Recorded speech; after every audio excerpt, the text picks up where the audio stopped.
What's up, guys? Last week I watched the Fallout show on Prime Video. I can't stress this enough. I have never, ever played Fallout. I have never, ever watched videos about the lore or the gameplay or anything. I know nothing about Fallout. I know absolutely nothing about Fallout. So what I'm saying here is all I know. Basically, it's all like this show is all I know. Now the show's following Lucy, Maximus, and the Ghoul. I think all three characters are great. I think they all got pretty good development throughout the season. I think the Ghoul got obviously the best development out of the three, because with Maximus we get a flashback or two. With Lucy, a lot of her development is from when we're going through the season from A to B to C to D. I feel like a lot of her development in the vaults, in the wild, and I think a lot of the lore and the backstory they give for the vaults is very interesting. And I think how they reveal things from episode to episode, like I didn't think she was gonna get out of the vault that fast, and I didn't think she was gonna meet up with the team that fast.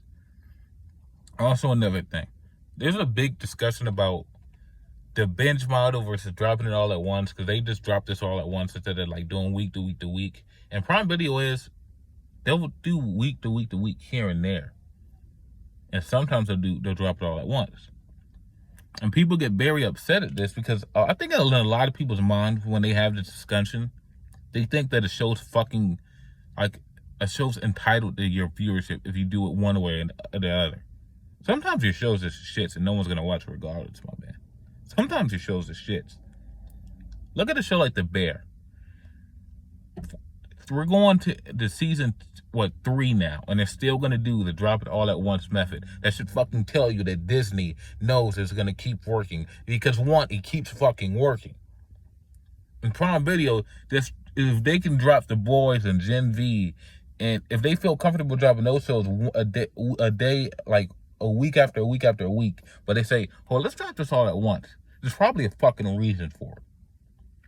There's like people, like there are very smart people that are making this decision. And whenever people bring up these fucking examples of it working, like solely based off number, when I'm talking about quality of it working solely based off numbers, people are like, I don't like. I really genuinely believe people who have these coming to these discussions thinking the show's entitled to viewership.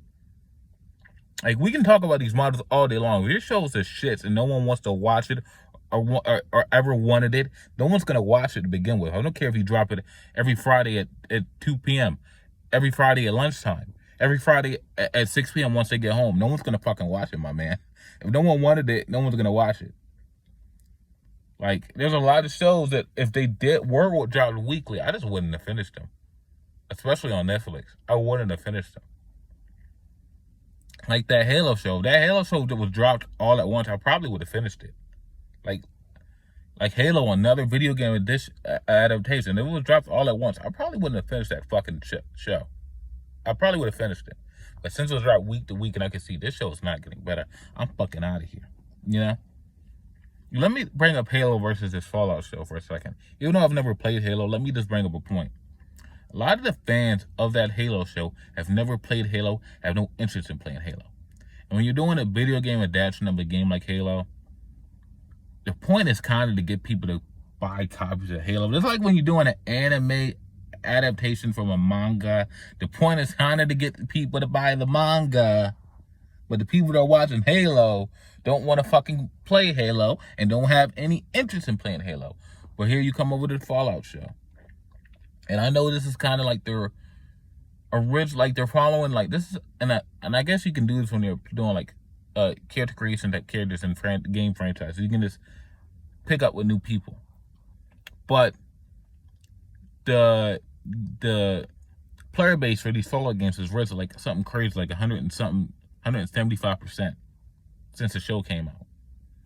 Halo didn't see that type of growth, but this show is.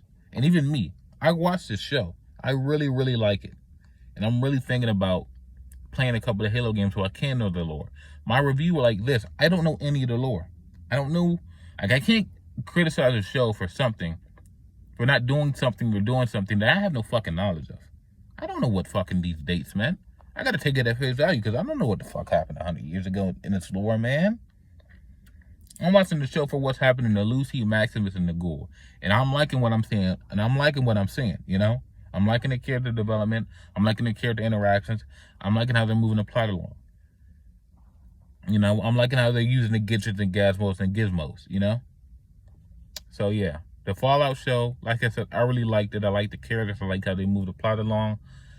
And I like the overall story of it, and I'm very excited for season 2. I wonder if we're going to see more Lucy, Maximus, and the Ghoul.